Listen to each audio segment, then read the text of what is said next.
Anne Réverdier, bonjour. Bonjour Fred. Où sommes-nous ici? Alors nous sommes chez Parisis. Voilà, une boutique merveilleuse où j'ai trouvé d'abord mes premières lunettes, ces belles lunettes-là. Et ensuite j'ai rencontré Parissima qui s'occupe de la boutique. Et de fil en aiguille, nous avons discuté un petit peu. Donc on est dans le Marais, il faut le dire. Nous sommes dans le Marais, rue du Bourg-Thibourg, juste à côté de la place du Bourg-Thibourg. Et donc de fil en aiguille, Parissima s'est intéressé à mon travail et m'a proposé une exposition. Voilà. Donc ensemble, nous avons choisi pendant 3 heures des visuels qui pouvaient correspondre un petit peu aussi à l'ambiance de son magasin, que ça ne soit pas trop connoté, trop art, trop trash. Et on nous a fait une sélection ensemble, donc d'une série de La Rouille, qui est ici, et de Mécanical. Bon. Donc parle-moi de cette série. Alors cette série, par exemple La Rouille, j'ai travaillé avec des modèles, toujours les mêmes modèles, de façon de ne pas avoir de problème. Et je suis parti, comme tu le sais, je fais toujours des variations, variations sur un thème donné.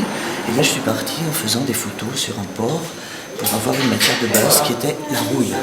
Voilà. Et ensuite je travaille qu'avec ma souris, je n'ai pas de tablette graphique. Mais tu travailles un peu à l'ancienne avec des matériaux modernes, hein, c'est ça? Voilà, mais je suis ancienne, cher Fred, très ancienne. Donc c'est un travail plastique, d'art plastique, sur le numérique. Absolument. Avec des thèmes qui te sont chers. Avec des thèmes et puis des variantes. Mais c'est toujours axé sur le corps, souvent beaucoup de portraits aussi.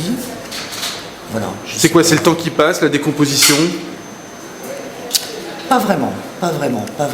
Alors la rouille, c'est quoi pour toi? C'est ce qu'il y a au fond de nous, mais qui n'est pas forcément une décomposition. Ah, c'est intéressant ça.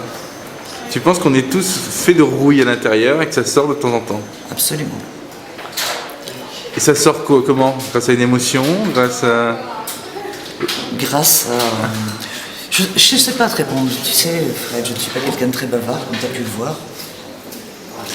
Ça sort. Ça sort. Et en même temps, ce qui est incroyable dans ton travail, et c'est pour ça que tu es unique, c'est qu'on reconnaît ton travail, mais en une fraction d'image, on sait que c'est toi. C'est ce qu'on m'a dit, je ne le sentais pas. J'avais l'impression souvent de tourner un peu en rond, de tourner avec mes mêmes modèles sur mes thèmes, et puis voilà. Ce que tu fais ne ressemble à personne. Si. Non, je t'assure. Si. Tu as vraiment ton univers. Il y a quelque chose d'hyper intime dans ce que tu donnes. C'est pour ça peut-être qu'il y a tant de pudeur.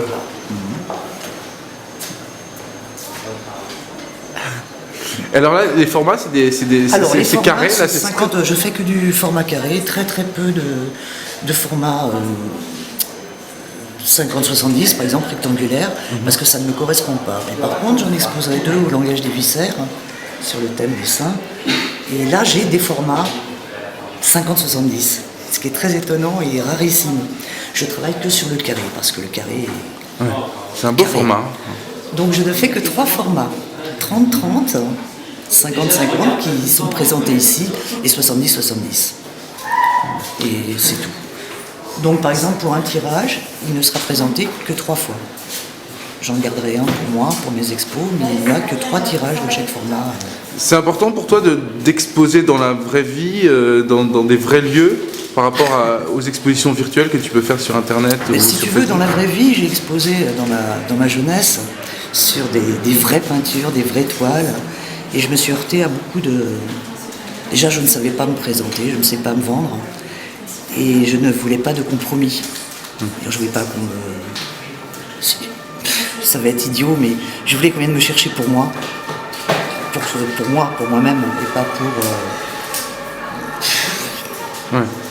Et donc là, tu trouves dans des lieux qui correspondent à ton état d'esprit, où tu fais pas de compromis? Oui, parce que je trouve qu'il y a une bonne entente entre Parissima, les personnes qui sont ici, et je trouve que c'est une expo qui a une raison d'être, qui est... Bon, c'est ici, et c'est bien, quoi.